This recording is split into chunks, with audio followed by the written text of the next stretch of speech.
Well, this morning I would like to share with you three devotional thoughts. You know, every sermon needs three points, right? You know, you must have grown up like this, like I did. Well, you know, when I was growing up, Elmo Anderson was our pastor, and I loved him so much. And he was there for years and years and years, and he always began his sermon with a poem. And then he always had 3 points. You know, it's kind of easy to do sermon notes that way, right? And he ended with a poem. I learned so much from him. He was also a great mentor. He called a number of our parish members into the ministry. He's one of the people responsible for me to think about it. And Brian Erickson, Bear, another guy from my hometown, went because of Elmo. But great guy. You know, if you go to seminary, then, you know, you kind of go to homiletics class and you learn these techniques and how to preach. And another one was, a homiletic was, you know, you state your point, and then you state a problem, and then you share the power. And of course, God's always the power who's going to solve your problem, and He's the point of every sermon you give, right? Well, that's just how to give a sermon. And so, you got that? No problem. So, just taking volunteers for somebody to preach, well, sometime. How about that? Anybody? Well, maybe not. Pastor Tim's got a preaching schedule, so.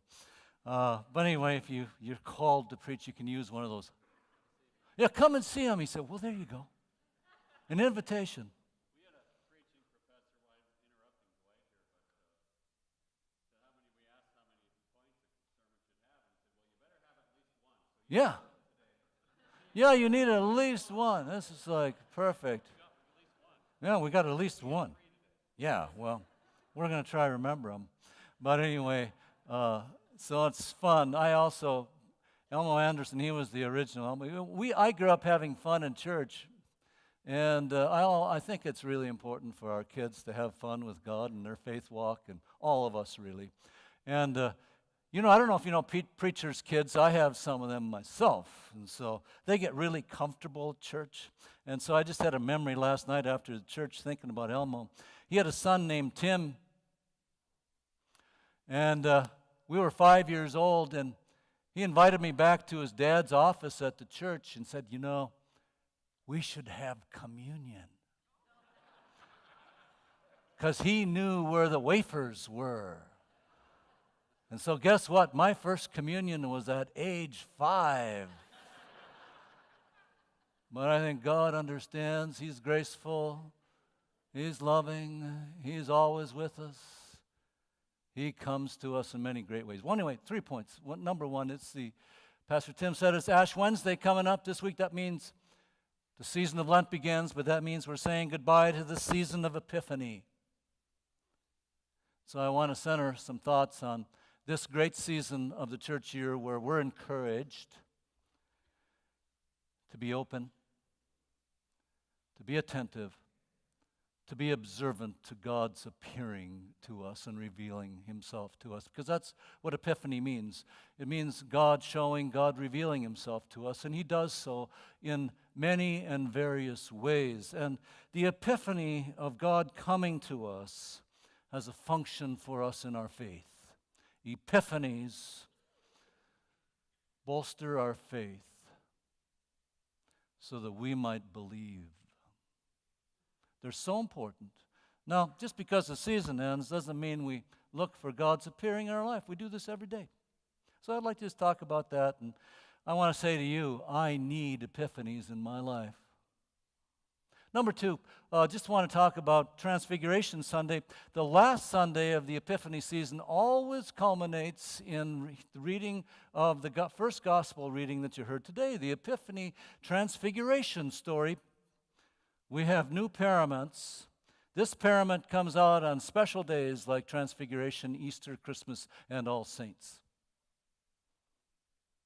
to remind us how important epiphanies are. Well, the Transfiguration story, you just heard it, where Jesus takes Peter, James, and John up on the mountain climb of their life. And when they get to the top of the mountain, Jesus' face shone like the sun. His garments were as white as snow.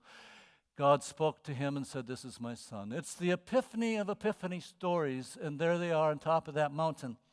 And they're enjoying the warmth of Jesus' presence and the assurance of the faith he brings and the joy of his love. And they want to stay on the mountain. That's how it is when you have mountaintop experiences. But Jesus validates the fact that that's not where we live our lives, on mountaintops. We live them in the valleys. And so after this gospel story, he takes them down into real life. We don't live on mountaintops. It's in the valleys we live. It's in the valleys of life that we grow. It's just how it is. We don't live a perfect situation in our life. There are tests, right? There are trials. There are tragedies, and I know you and I know them. And there are temptations that test our faith and wear us down. We live in the valleys. I want to talk about getting through them and growing in them. Secondly, and the third one, our gospel text today, a continuation of our reading through John chapter 9, is where Jesus heals the man born blind. It's another miracle story. We've been hearing them one after another after another. They're all signs, they're all epiphanies, revealing to us that Jesus is none other than God himself. And we have an incredible God in Jesus who brings sight to the blind, who brings hearing to the deaf, who, the lame walk. He's the one who has command over the sea. He can walk on water, and he can change water to wine. Whatever our great God touches, changes to grace. We have a great God. I want to talk about hope is one of those touches that he gives to us. The miracle of hope. We can't live without it. But when we have it, we have life. And God is the source. Jesus is the source of hope. He wants to bring to our life health, wholeness, and salvation. It's the kind of God we have. Well, number one, back to the Epiphany. They're so important. Most of the time God just reveals himself in plain, ordinary ways. And I don't know, maybe nothing's plain and ordinary, but he does reveal himself through the reading of the Scripture and through the sacrament of baptism. God is there. We see him if we were to walk outside this morning and, if we could just forget about the cold and look around at the beauty of creation, we would see God everywhere. God appears to us over and over again. When you're loved by somebody, you're experiencing epiphany, because where there's love, there's God, because God is love. We didn't call it into being.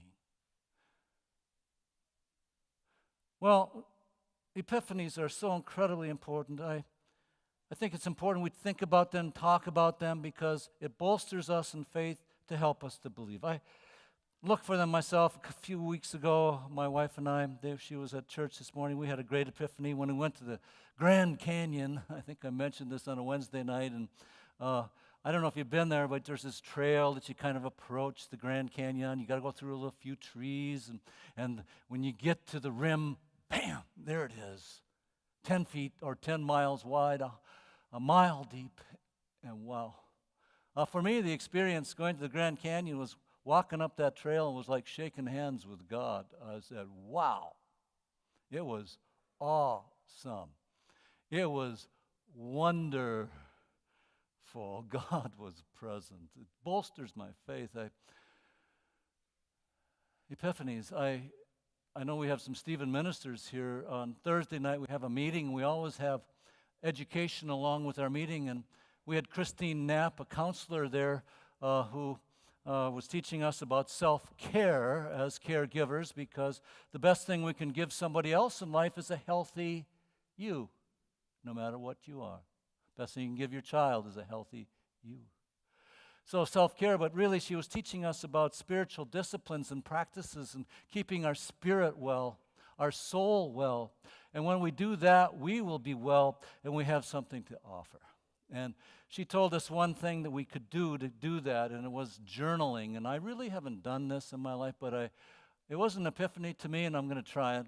She said, God comes through journaling and guides her that way. She said, I journal, and I do that this way. She says, I put on top of a page, Dear God, and then I just share with God everything that's in my head, my heart, and my soul, and I just lay it out there.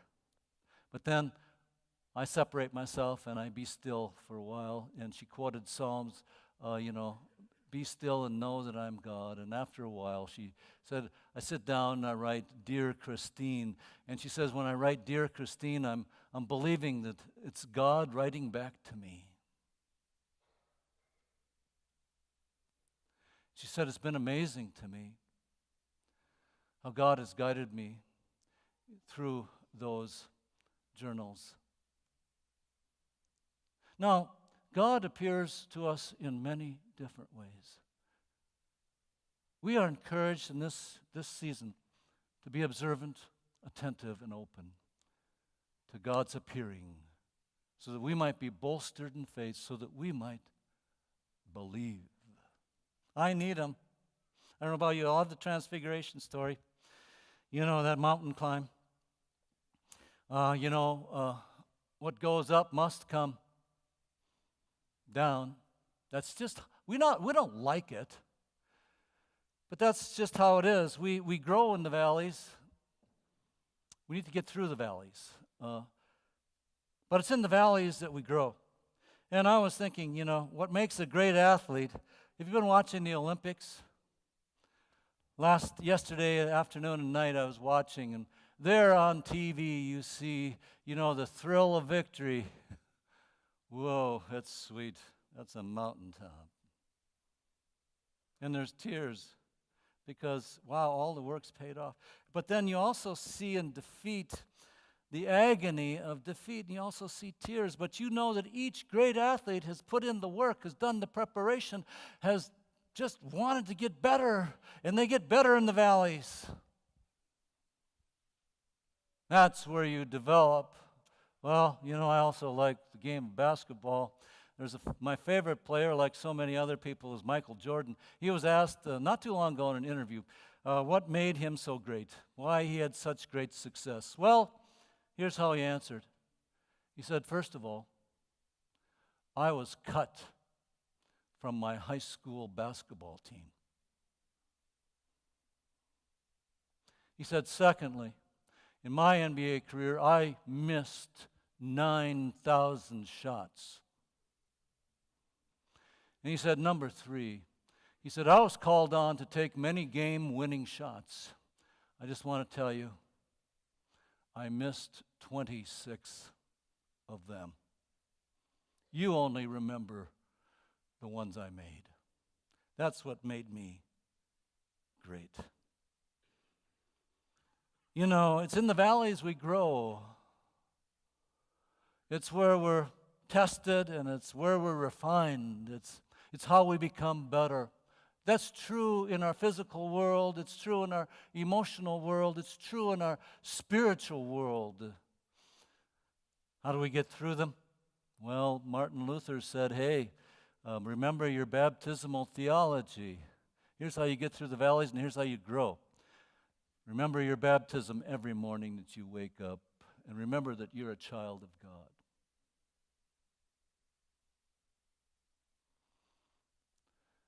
We're children of the royalty. We're all royal children. He's filled us with everything we need. We remember that, trust Him, and place our faith and belief in Him. He's going to give us things like confidence, courage, endurance, vision, joy. He's going to get us through the valleys, and He's going to help us to grow. What goes up must come down. It's just how it is. Let's not get too worried about that. Let's just know our power source, Let's get connected to our power connection, God Himself. Well, the last point, this healing is just so absolutely incredible, and there's so many messages about it, but the one I took away this week as I was reading it over and kind of doing a little devotion around it is that we have a God who wants to give us healing and hope. The gift of hope is a miracle.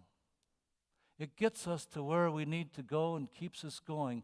The gift of hope is what puts inside of us the confidence and courage and says, never, ever give up. Try and try again.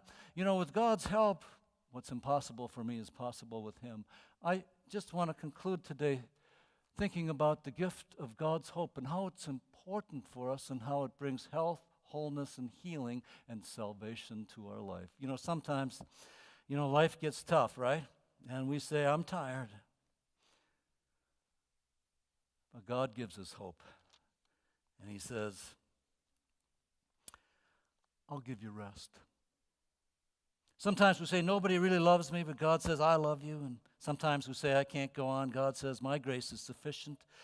Sometimes life pushes us and we say, I can't figure things out, but God will direct our steps. And sometimes we say, I'm weak, but God says, you can do all things through me. We sometimes say, I can't forgive myself. And God says, I'll forgive you. Sometimes we say, I'm afraid, but God says, fear not, I'm with you. Sometimes we get hopeless and we say, I'm always worried and frustrated, but God says, cast all your cares on me. Sometimes we say, I'm not smart enough, but God says, I'll give you wisdom. Sometimes we say, I feel all alone. But God says, I'm always with you. Life has its ups and downs, right? Whether we're experiencing an up right now or a down, God is with us. He's with us every step of the way, providing everything we need to face anything in front of us. We have a great God. Trust Him and believe.